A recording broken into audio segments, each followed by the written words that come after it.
Ready Player One was directed by Steven Spielberg, a director you might have heard of once or twice. Oh yeah, he's only directed some of the best movies, maybe some of the most overrated and underrated movies, depending on your perspective. And it's apparently based on a book, which I have not read. So I just want to say that right off the bat that I haven't read the book, so I don't know how it compares. Let me know in the comments how you think it compares.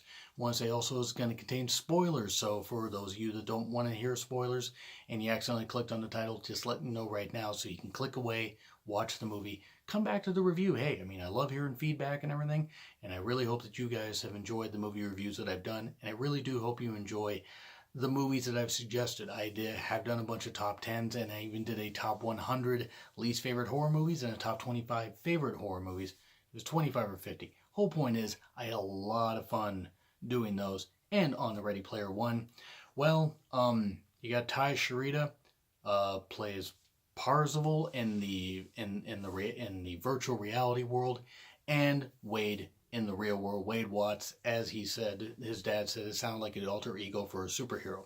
This is set in 2045, specifically Columbus, Ohio, where a lot of crop issues, a lot of shit went down, and basically everybody's been putting their lives back together. It's a dystopian, future. It's not looking too bright. There's a bunch of mobile homes and everything stacked on top of each other in this particular area. The low class and middle class are basically living in slums, and then there's a few rich that actually are doing pretty well. And you have this great virtual reality world that people are enamored with called the Oasis, which was created by Halliday, Mark Rylance, who played the BFG in the movie The BFG, which was another Spielberg movie, and I knew I recognized him. Him and Simon Pegg, who played Ogden Murrow, decided to create this whole thing, and then Halliday he didn't necessarily wrestle control, but he got control from it and made the Oasis in his own way.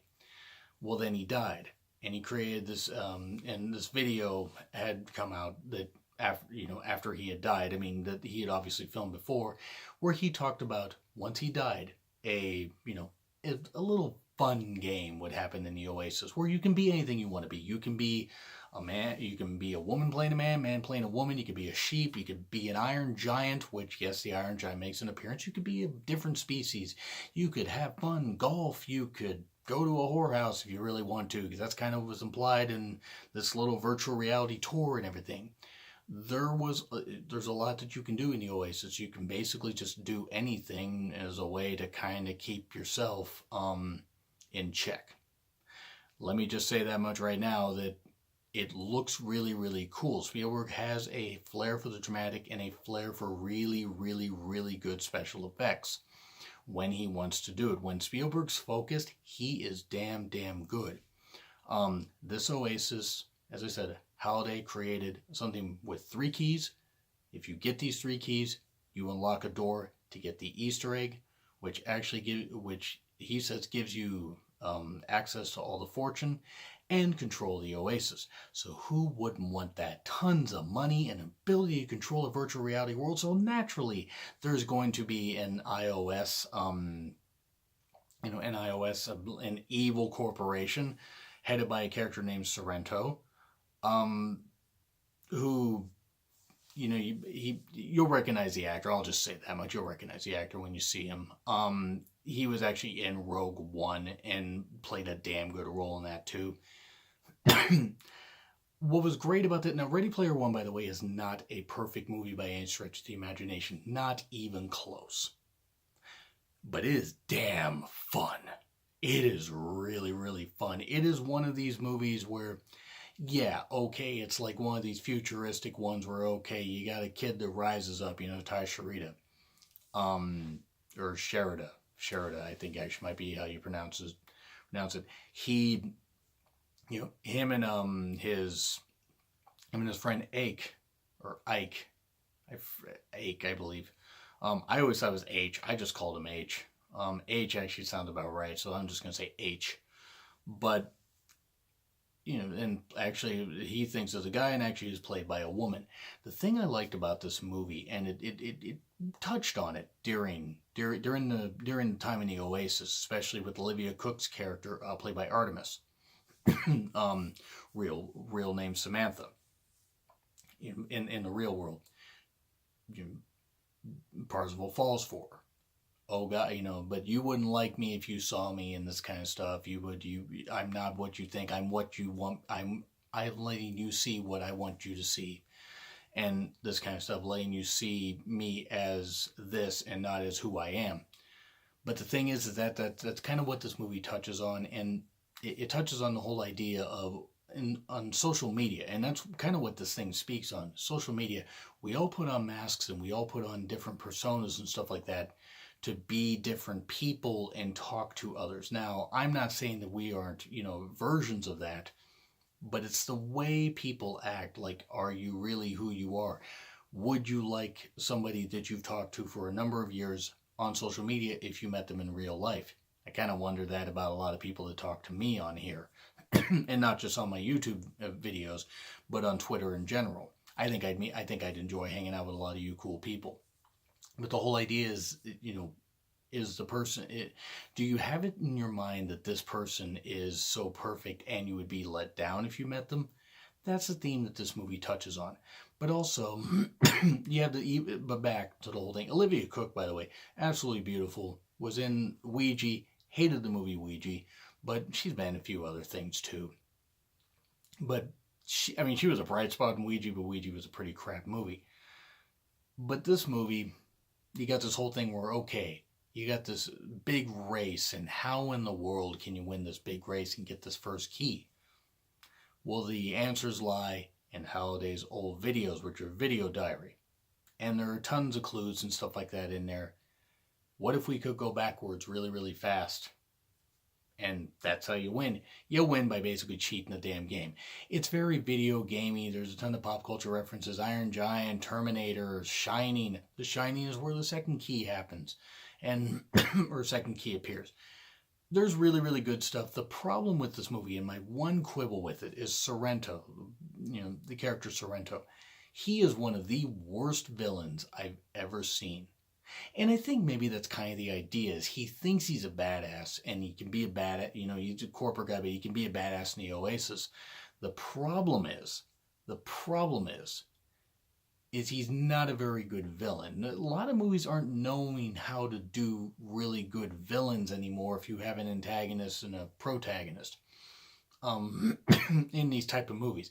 To me, it was a lot like Kingsman: The Golden Circle with Julianne Moore's character. And I love Julianne Moore, and I don't care if she's 56. I would, and you would too.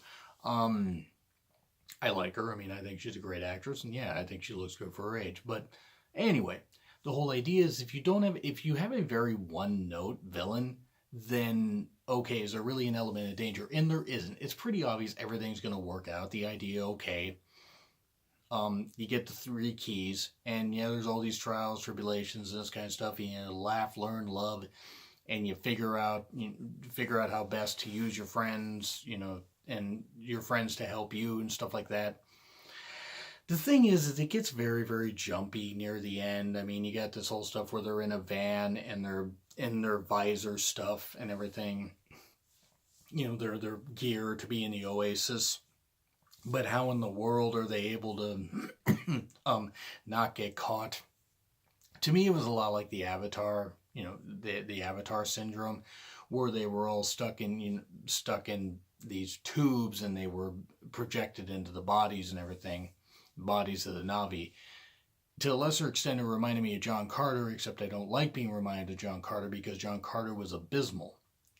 The whole thing is okay, how much you suspend your belief that these people's bodies, while they're stuck in these positions, going into the Oasis, how long do you suspend your belief that, okay, somebody wouldn't just come along and remove their visor and suddenly they're gone, from the Oasis and back in the real world. But Parzival, Wade, he of course succeeds. Come on, that's how these whole things work out. He gets a little help from this keeper type thing, keeper of the records, basically. I'll just say that much. It's Ogden Moreau's character in virtual reality form. He's just basically a character in the whole thing.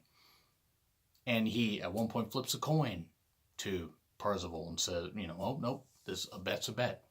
Well, the coin comes back into play later because after Sorrento's character uses this bomb that just eliminates all these avatars and everybody is just all confused because they have no idea, because it just wipes out all these avatars, everybody, suddenly Parzival's there. It's an extra life. The whole thing comes down in the third key to video games, and it comes down to the game Adventure for the Atari 2600, which the 2600 to 5200, I think it was 2600. And it was really, really cool because it tied back to a whole bunch of pop culture. I was afraid they were going to refer to the E.T. game, which, of course, harkens back to it, one of Spielberg's classics. Maybe not my favorite Spielberg movie, but one that certainly just continued to launch his career higher. Yes, it's a bit of a messy movie, but there are a lot of good themes about it. Accepting people for who they are is really it, whether you know them in the virtual world and when you meet them in the real world.